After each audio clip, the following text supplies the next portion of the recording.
Welcome to the Find Your Leadership Confidence podcast with Vicki Nedling.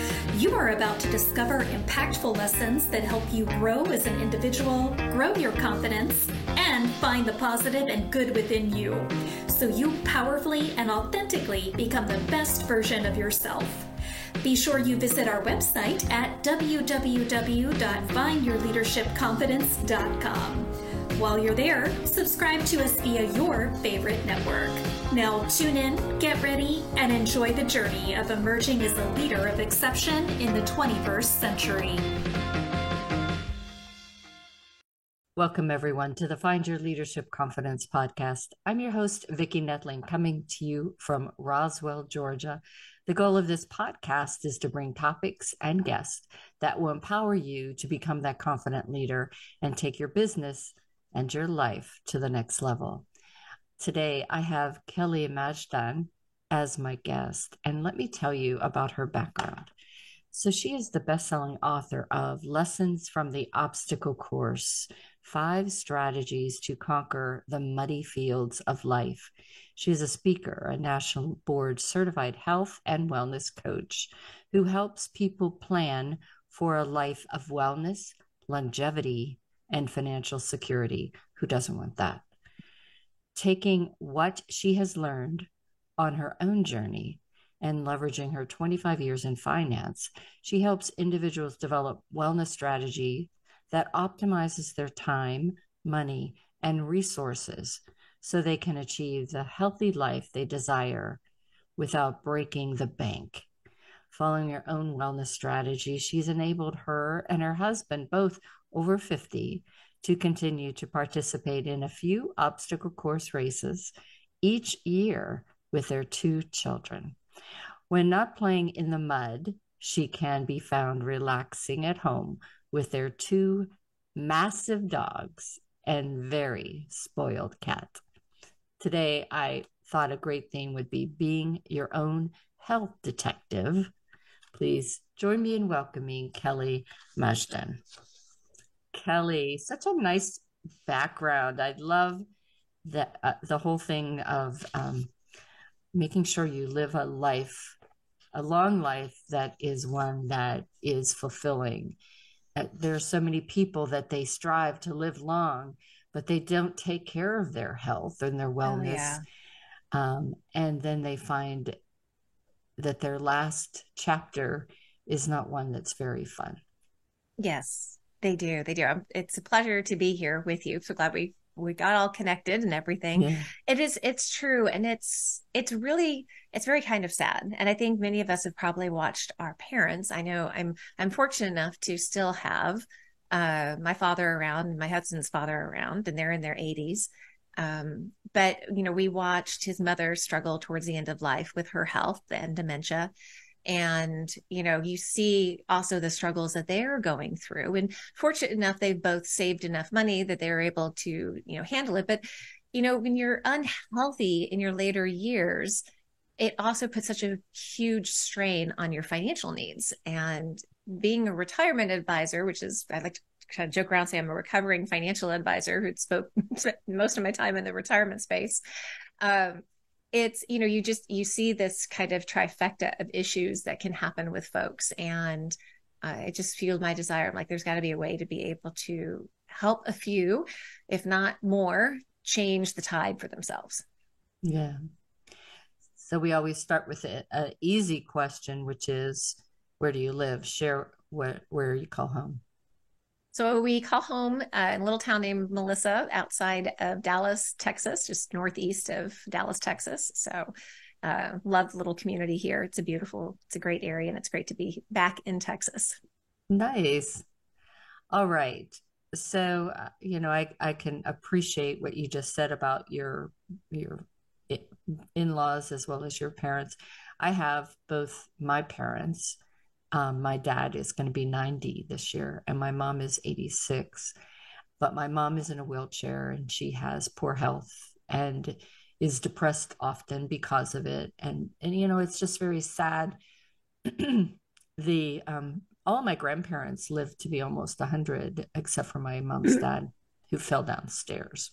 So that Oh was no. that was an untimely death. But most of them, still got around and did things. Even with my dad's father's dementia, he still actually was happy. And he had throat cancer, had this huge lump on his throat, but he, because of the dementia, had no idea. Oh. And so it's kind of sad when your parents are no longer enjoying being around, and that affects everybody that cares for them, loves them, and even like her great grandbabies and things like that don't know the wonderful woman that we knew. And so it's sad, and it makes me more determined to be healthy. And that's why I wanted to have you on to talk about this health detective thing, because I think people just try to ignore whenever things aren't going right. So what are the 5 strategies that people can tap into to really conquer any obstacles that are keeping them from having that health and wellness and financial stability? Well, that kind of like meshes into, that's an interesting way that you asked that question, because that meshes into the book, which is a lot about overcoming obstacles in our mindset, and can be very easily tied into your health as well, and as well as your wealth, because it's really a lot about how you approach your obstacles in life. So in the book, I go over 5 strategies, which are called recovery and discovery, persistency, creativity, and collaboration. So I've had a few people ask me, it's like, well, why did you start with recovery? I'm like, well, because one, there's a lot of us are recovering from something. And also when you are working hard, you need to build in recovery time to allow your body to just reset. We know more and more now why it's important to do so. The book started off with a little bit about our journey, that in the early 40s, we found out that my husband had what's called a pineal gland cystic mass sitting in the middle of his brain. And it was just causing all sorts of havoc to him. And of course, being the Marine he was, it took him forever to even admit that there was something going wrong. And then once he finally admitted, it took me another year to even get him to go see the doctor so we can try to figure out what was going on. So there's a little bit about being a health detective, as well as being extremely persistent with your loved ones, especially when they won't do something for themselves. Because I kind of like the guy. We just did our math, and we're like, we've been together 33 years. So I kind of like to have him around a little bit longer. I've kind of broken him in, like him, So, but it turned out, like I said, he had this mass in the middle of the brain. But the thing is, it doesn't stop there. Now, the book, I don't go into this, but because this happened as I was writing the book, his double vision really wasn't going away. And he had the brain surgery back in 2014. And I finally said, okay, well, you're going to go find another doctor. We're going to go find another doctor. And I finally found another doctor, and some things lead to one another. And we find out that he actually, part of what was causing the double vision was not just the cyst, which could have killed him. So we had to get it out. But is what he has is called, it's a neuromuscular autoimmune issue called Lambert-Eaton myasthenic syndrome. And so it's basically, I think the best way to just describe this, and this is what was kind of throwing us off a little bit as well too, was because we do work out quite a bit. The goal for us is keep our health we do a lot of weight training. We do a lot of working out for these obstacle courses. And we were masking it because it's in the MS category. And what happens is, like, if you think of 3 sets of 10 of bicep curls and you're doing a relatively tough weight.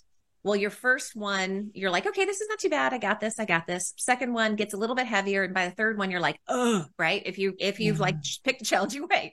Well, for my husband, his first one was, because his muscles weren't getting the message to fire. Then the second one was getting better. And then the third one, he's like, I could do this all day. Like, it was just really kind of bizarre. So when I talk about being your own health detective, it really is, it's tapping into that gut feeling. It's allowing others to push if they need to push you, because we are really like our own worst enemy when it comes to taking care of ourselves. But it's just being persistent. And I know doctors mean well, they really do. And I know they hate it when we do go out and do our web search and find our doctor internet. But sometimes they don't know all. And you can very respectfully keep pushing forward and saying, this just isn't right. And we really do need to figure it out. And what we ended up doing, and this is just a little hint for folks as well, too, if you've got the wherewithal, is I would call when I was trying to get the answer and trying to get in to see some of these doctors, we didn't go through our primary. Instead, I would call the doctor directly and say, I'm a cash pay. I need you to see my husband. And they're not going to turn you away if you're a cash pay. Like, you don't have to have a referral if you're a cash pay. So, and then we just reconciled with our insurance later on. But just a hint to some folks, if you still feel like you're just not getting where you're going and where you want to go, be willing to put out a little bit of money. It wasn't too bad, but it definitely was well worth it, because now we know, and now he's on a medication that's totally helping him. And believe me, we're ones to try to avoid medication as much as possible. But unfortunately, this is something there's no cure. So it's between doing what we're doing physically and then supporting with one medication that is definitely helping him. That's awesome. And I think too, not your primary care, there's so many things that could go wrong with you that they can't know it all. Right. And I also think that I love that whenever you get an advocate, a specialist, that all they really do, they know medical stuff, and they listen to all the different doctors you have and kind of quarterback the situation. And if your health is failing and you have a number of things wrong, it really helps to have that person that understands things, that is maybe more objective than you or your doctor might be, because they're looking at it from a different perspective or light. Absolutely. Absolutely. It's just have that health advocate in your corner. And sometimes if you don't have one, you just need to be it for yourself, and keep I don't know. We got to remember that our gut is really our first brain, not our second brain sometimes. And you really just need to listen to your intuition and your gut. Yeah, for sure. So what made you leap after 25 years, I guess, in the financial services to do what you're doing today? Partly was our own health journey. I mean, we've been working through and figuring it out our own. We had kids later in life, so people always joke that we're older parents. And I worked with corporate 401k plans as a fiduciary advisor. Basically, I help plans set up their 401k plans, and then I also spent a lot of time doing education and coaching individually with participants. And as I sit down with folks, there's always two things, as we kind of touched on the very beginning, that are going to have a negative impact in their later years, and it's their health and their wealth. What are they building up? So I kept thinking there's got to be a way to help people on both sides. And so I'm actually not a financial planner. I work with a lot of great financial planners. I actually left the industry in that context. I went back to school to get my certification. I'm a national board certified health and wellness coach, because I really wanted to make sure I knew all the rounds, because I was going into a new world. But what I've discovered as I look at this is that we make a plan for our finances, right? Well, most of us do. Some of us do. Actually, 33% of the people do. I really can't say most of us do. But when you do make a plan for your finances, things go much better. And as you work through our wellness, well, we don't really make a plan for our wellness. And it was really kind of an aha moment to me in that respect. So I left because we've got to find a way to marry these two together and to work on these together. And it's so expensive later on if you don't have your health. Yeah. And it puts an even greater strain on the wealth that you have accumulated. Now, what's interesting though, if you have your health and you maybe don't have as much wealth, well, you're still in a better situation because you can still, I know the 4-letter word, nobody wants to hear it, work, right? You don't want to necessarily have to do that later on. However, if you have your health, you have you have more options. You're not constrained. You're not as worried. You have more flexibility. And so I went back and have created this plan for folks because I want them to have more flexibility and more options and enjoy your life. Yeah. Like you were saying, it was beautiful what you said about your grandfather. And in a way, maybe that was the blessing of dementia, that he didn't realize what was going on with his throat cancer. But it's still, I mean, we are all living longer. And especially if you have kids later, like I did the math one time. I had my daughter when I was 35. If she waits till she has her kids to 35, that puts me at 70. What kind of 70-year-old do I want to be? Yeah. And I choose to be the fun one, wanting to run around with the kids and do everything and do all the crazy things that I want to be able to do. I'm going to be 80 years old or 90 and still out there on the obstacle courses just because I can. Yeah. So you were very much in the same or mindset.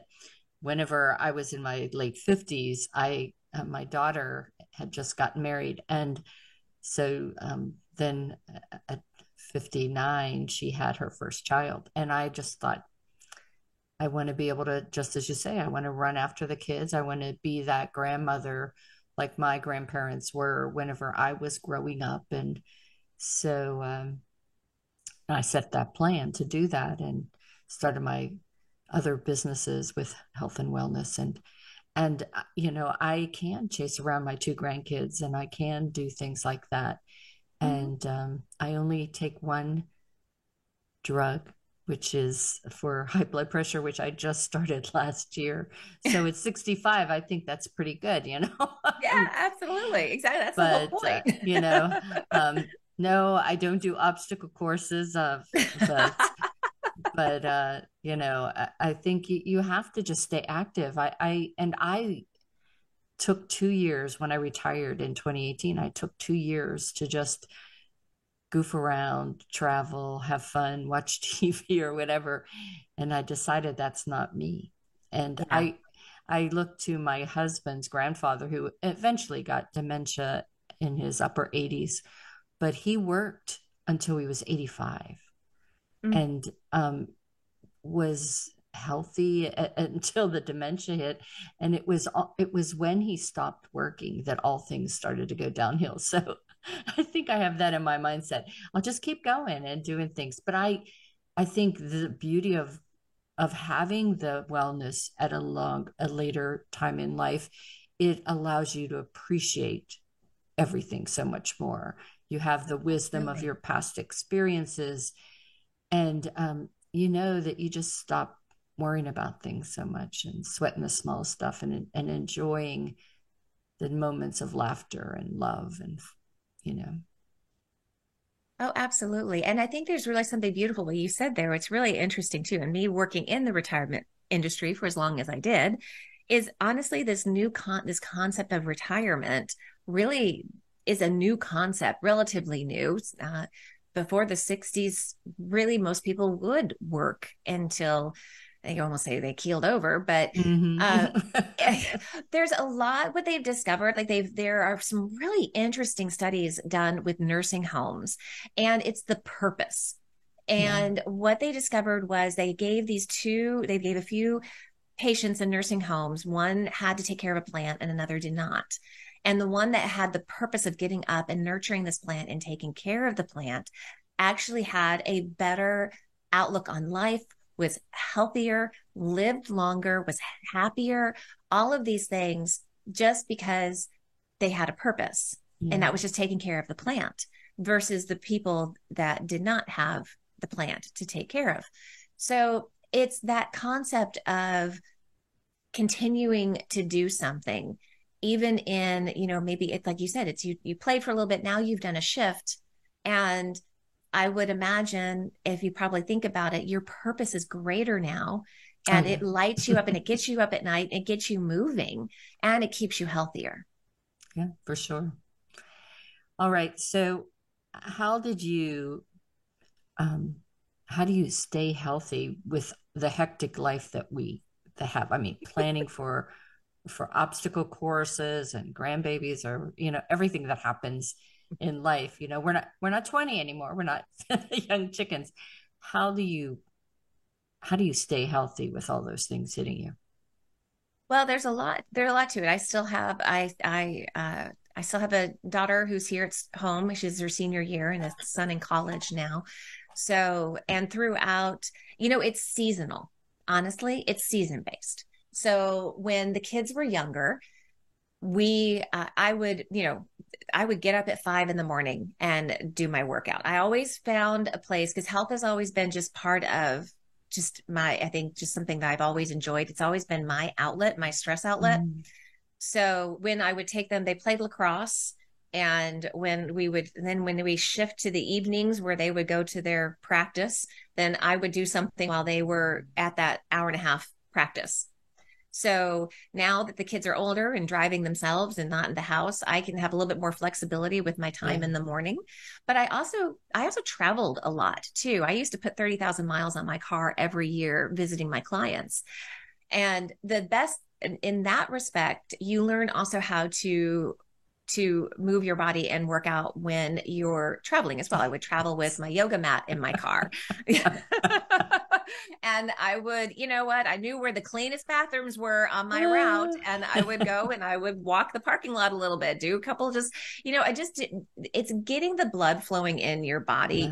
And it doesn't have to be like these big hour-long workouts, really just quick 10-minute bursts, just to get your heart rate up. Run up and down the stairs a couple times. I always park in the very back of parking lots. I take stairs whenever I can. I'm like, you have to get creative and just look at your surroundings and be willing to do, to walk a little bit longer, to take the stairs, to fit it in. And it takes a little creativity, actually a lot of creativity sometimes. Yeah. But if your health is so worth it, and keeping that body moving really will help you out a ton later on. And I know I'm very thankful that, in my I'm in my early 50s now, that I can do all the things that I can do. And I'm just going to keep moving forward on this path. And I think that constantly shaking up things in your routine, if you do the same thing over and over and over, it could get monotonous or boring. But but if you find different ways to do things, introduce yourself to new activities, sports, whatever, as long as it's not going to break a leg or give you shin splints or something that's going to impact your health negatively. I'm doing this to be healthy, and now I try to find things that may not put strain on areas that I have to worry about. Now, with you with an obstacle course, I can't imagine that there aren't chances where you could maybe hurt yourself. But well, I will tell this one thing too, and if you have a lot of women listening as well, really important to build your muscle and keep your muscles going later on. As women after 50, we lose muscle faster than men do. And one of the biggest, you've talked about, falling or injuries, the biggest thing that puts a nail in our coffin faster and is when we fall and hurt ourselves and have that issue. So anything you can do, it doesn't. Now, I do encourage a little bit of curling of the weights. It's very important to you because it's that good resistance training. However, but anything you can do that will help strengthen your body and keep your body mobile and flexible, whether it be Pilates or yoga or something other where you're doing some sort of resistance, that just will also help extend your life significantly as well too. And know that your body craves muscle. It loves muscle. It loves you to have it. So do what you can to make it. Yeah. So I just grabbed, this is what I have hanging from my standing desk. I love it. So that whenever I, see that I haven't been moving around for a while, I just stretch myself a little bit there. And then I also added, in part of my other business, I added collagen back into my routine, just to start again. 65. I'm going to be Yeah. 66. You got to think of all these things that go into it. Oh, absolutely. Every little bit can make a difference, but that's also too where you also have to watch your finances from that perspective because it's going to get expensive as well too. So that's part of the whole budgeting part of it too. Right. I love how you talk about the fact that you have to stay curious about your health. And you talked about that earlier, how you ask questions and don't stop listening to your gut. So talk a little bit more about that. So we talked a little bit about what it meant for my husband from that perspective. We had to maintain and be curious about it. Sometimes it's curious too, like if you have an issue, like I was having an issue with my hip. And so I'm like, okay, it's really not that big of a deal. But I went ahead and just had it looked at and found out, okay, I have an arthritic right hip. That's easy to say. So went to PT, did a couple things. I have a few more things. Now I know because sometimes it's the not knowing. What exactly am I dealing with? And because we stay so active, I wanted to make sure I wasn't doing any damage or any further damage to my hip with the running and everything else that we're doing. So that's part of being curious.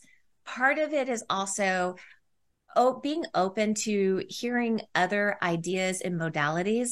I think we get so stuck in this, well, this is how it's been, or this is the science, or this is whatever. We can probably go down all sorts of rabbit holes on that one. But here's the deal, like you go back and forth, like keto's the only way, or paleo's the only way, or vegan's the only way.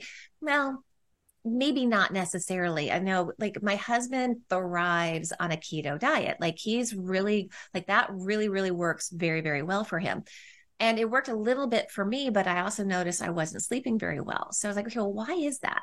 So I looked up and looked at a few things like, oh, okay, I, as a woman, need to add a little more carbs. And as me, just my system, not just as a woman, just for me generally, I need to add a little more carbs in the evening so I can actually fall asleep. And I need to, and I play with my time when I have my last meal. And I kind of keep an idea of like, okay, so I sleep better. There's lots of also impacts to it, but your health is a constant journey. And I know for some people are like, oh crap, really? Do I have to keep looking at all this stuff? But if you do want to, it's always like little tweaks here, little tweaks there, and really starting to recognize how things are impacting you. And when you can see what impacts you positively, what impacts you negatively, then you start to understand a little bit more about what is good for your health. Like your girlfriend may have really done well on some diet, but it's not the right diet for you because we're all different in that respect as well too. So it's not holding so steadfast and holding so tight to your beliefs of certain things, is to allow some curiosity in and understanding that time shifts. And plus, as I went through menopause and now in full menopause now, things shifted then as well too. What I used to be able to do, I couldn't do. And then I got curious about hormone replacement therapy. So I was like, okay, well, let's look into this a little bit more. So, and do your homework on it and do your research, and you might find something that you maybe discounted completely, because I did. I'm actually like, oh, this actually works a little bit better for me, and I feel a little bit better now.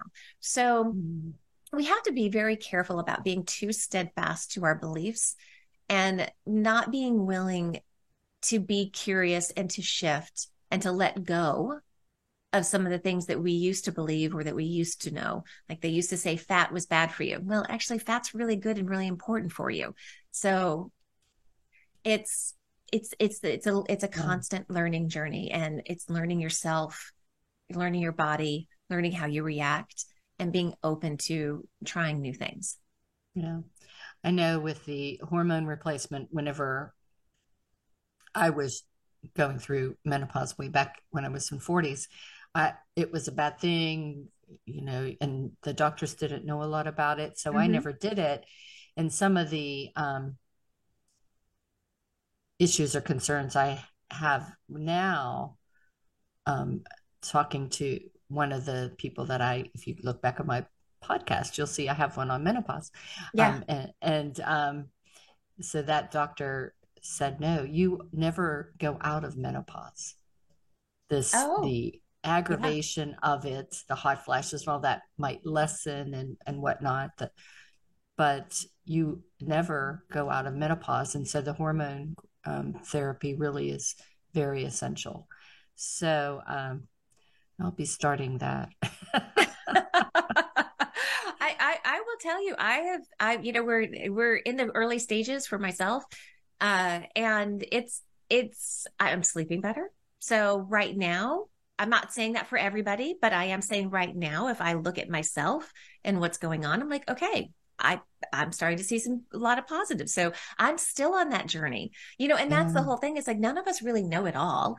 We're all Yeah. just trying to find our way through as best we possibly can. And what a wonderful thing that we have got all the tools and resources that we have at our disposal now Mhm. than our parents did Yeah. when they were going through all these things. So I just, I think it's a beautiful thing. It can get overwhelming for sure. And like I said, expensive. But I think that just never take yourself off the journey. Yeah. So it's time now for just a one rapid fire. What lesson from the obstacle course races that you've done, what is one lesson that really impacted you most in that competition or that race?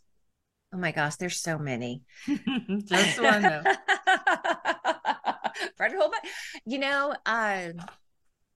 I think the thing that got me going and writing the book was was finding my purpose on one of these darn obstacles that was just, I know it sounds really weird. How'd you find your purpose on an obstacle? Yes, I did. There was this wall that I could not get over.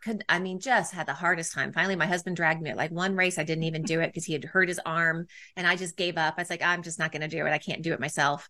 And then the next race, he was better, and he was able to help me over. And then the third race, he and my son were over on the other because our kids had joined us by that point in time, and I was left with my daughter on one side. And I got up to this same spot where I kept getting stuck, and I was like, seriously, like, why am I up here? Like all those negative thoughts that you were going through. And then I hear my daughter down below going, "You got this, Mom." And I was like, oh my gosh, like it wasn't about me anymore getting over that obstacle. It was about getting her over the obstacle. Like I knew at that moment, like, okay, wait a minute. She's right behind me. I have got to get over this thing so that I can be there at the top to pull her over. But then it was also more than that. It was the fact of, it's okay for our kids to see us struggle. Like, what is our purpose as a parent, as a mom? It's to be that guide for our kids. And, like I said, it's okay for for them to see us struggle because they need to know that life is not just easy, that there's going to be struggles. There's going to be hard times.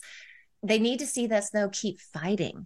And there was a lot on there I've been fortunate. My family's, it took me 3 years to write my book.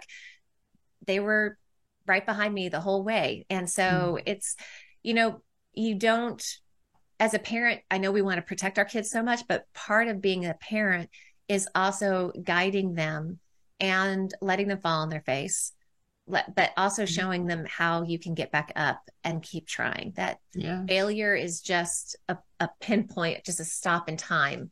It's not a permanent destination. So true. All right, it's time now for me to share my screen. If you have been enjoying as much as I have talking with Kelly and want to have more time with her or find out what she has on her website, I'm going to share her contact information. So go grab a paper and pencil. If you are just listening, again, all of this information will be on my website, thefindyourleadershipconfidence.com, as well as my YouTube channel, which I hope you're subscribing to. So her website is https:// www Kelly, KELLYMAJDAN.com. That's KELLYMAJDAN.com. And Facebook, she's at kelly.matchden.9. LinkedIn is Kelly Matchden. Instagram is Kelly Matchden. And I will let Kelly talk to you about what you will find when you go to her website. Absolutely. Well, thank you very much for all of that too. And I should have also, we looked at this earlier and I didn't think about this. You can also follow us on powerthroughwellness.com. So, or actually not Power Through Wellness on Facebook and LinkedIn, Power Through Wellness, and as on Instagram as well too. So what you'll find there is some information regarding the the wellness plan that you can join. We're going to be offering a group session. We'll be piloting it out very soon here in December, and then continuing that throughout 2024. So, and then also it links to my book or to buy, as well as there's a little workbook on the site on the book that, because I do end each chapter with questions that you can use to maybe ponder a certain obstacle that you're going through in your life. And so there's a little workbook there that you can download if you would like as well too. And if you said, let me know that you heard me on Vicki's podcast, then let me know and I'll send you an autographed signed copy of the book as well too. Just cover some postage for me. That's awesome. All right. And we'll make sure that we throw in the graphic for the book so you can easily find it on Amazon or wherever. Well, Kelly, it has been wonderful chatting with you. I definitely would love to have you back and talk a little bit more after your book is out there to see how else we can grow and become more healthy and live long lives, and just chat more about maybe that second phase of menopause and see how things are going. Have another comment on that, because I think too, whenever we're in that stage, we tend to start to think, well, I don't want to work out today. I don't want to do anything, and our bodies are telling us something different. So, oh, absolutely. Love having you on. Oh, thank you very much. I very much enjoyed it being here as well. And I would love to come back. It'd be fun. Awesome. Okay. Well, everybody, you know what I always say, that life is a journey and it's up to you to enjoy the ride. This is Vicki Netling signing off. Thank you for tuning into the Find Your Leadership Confidence podcast with Vicki Netling, where we share impactful lessons that help you grow as an individual, grow your confidence, and find the positive and good within you so you powerfully and authentically become the best version of yourself. Remember to visit our website at www.findyourleadershipconfidence.com and enjoy even more great episodes like this one. Again, while you're here, subscribe to us via your favorite network. We look forward to seeing you next time on the Find Your Leadership Confidence podcast.